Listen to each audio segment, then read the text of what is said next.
ஓம் நம சிவாய. உறவுகள் அனைவருக்கும் அன்பு வணக்கம். எல்லோரும் நலமாக இருக்க நினைக்கின்றேன். எல்லோரும் நலமாக இருக்க வேண்டும் என்று இல்லாமல் இறைவனை பிரார்த்தித்தவனாக வளமை போன்ற ஒரு குரலை காணொலி வடிவிலே பதிவிட்டு வருகின்றேன். அந்த வகையிலே இன்று நாங்கள் காண்க இருக்கின்ற குரல் 1330 குரலில் 410வது குரலாக அமைய இருக்கின்றது. நல்லொரு குரலாகவும் நல்லொரு உரையாகவும் அமைய பெற்றிருக்கின்றது.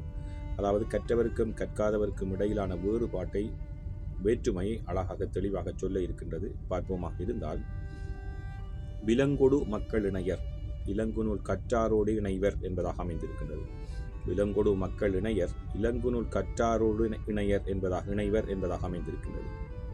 இதற்கான முதலாவது உரையை நாங்கள் பார்ப்போமாக இருந்தால், அறிவு விளங்குவதற்கு காரணமான நூல்களை கற்றவரோடு கல்லாதவர் மக்களோடும் விலங்குகளுக்கும் உள்ள அவ்வளவு வேற்றுமை உடையவர் என்பதாக அமைந்திருக்கின்றது. அதாவது அறிவு நூல்களை கற்று சிறந்த கல்வியாளராக இருப்பவருக்கும் கற்காதவருக்கும் உள்ள வேறுபாடு எவ்வாறாக இருக்குமாக இருந்தால், விலங்குகளுக்கும் மனிதர்களுக்கும் இடையில் எவ்வாறான வேற்றுமை இருக்கின்றதோ, எவ்வாறு ஒத்துக்கொள்ளாத தன்மை, அதாவது வேறுபாடு இருக்கின்றதோ, அதே போன்றுதான் கற்றவருக்கும் கல்லாதவருக்கும் உள்ள வேறுபாடாக காணப்படும் என்பதாக முதலாவது உரை அமைந்திருக்கின்றது.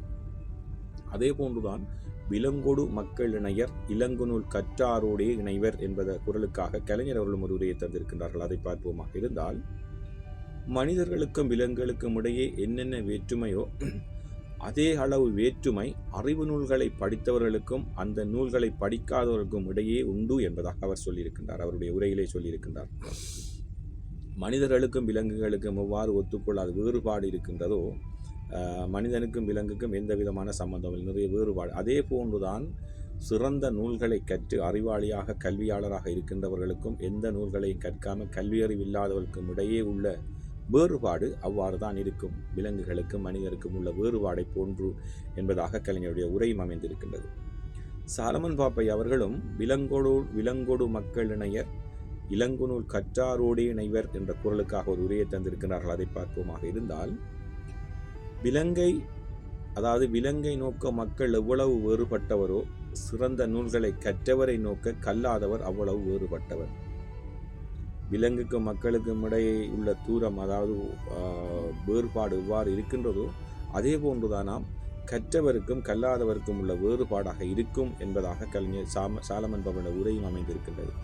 உண்மையிலே இன்றைய குரலுக்கான, அதாவது விலங்கோடு மக்கள் இணையர் இளங்குநூல் கற்றாரோடு இணைவர் என்ற குரலுக்காக 3 உரைகளை பார்த்தோம். 3 உரைகளும் ஒன்றைத்தான் சொல்லுகின்றது.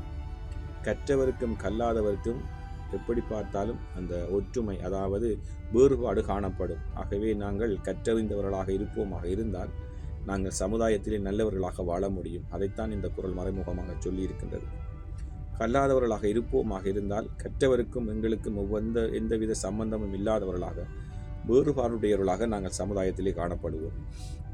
அதாவது விலங்குக்கும் மனிதர்களுக்கும் எவ்வாறு ஒற்றுமை இல்லையோ, வேறுபாடு இருக்கின்றதோ, அதே போன்றுதான் கற்ற சமூகத்துக்கும் கல்லாத சமூகத்துக்கும் இடையில் வேறுபாடு இருக்கும் என்பதை தெளிவாக சொல்லியிருக்கின்றது. நல்லொரு குரலாக அமைந்திருக்கின்றது. விலங்கொடு மக்கள் இணையர் இளங்குநூல் கற்றாரோடே இணைவர். ஓம் நம சிவாய. நன்றி, வணக்கம். அடுத்த குரலில் சந்திக்கலாம்.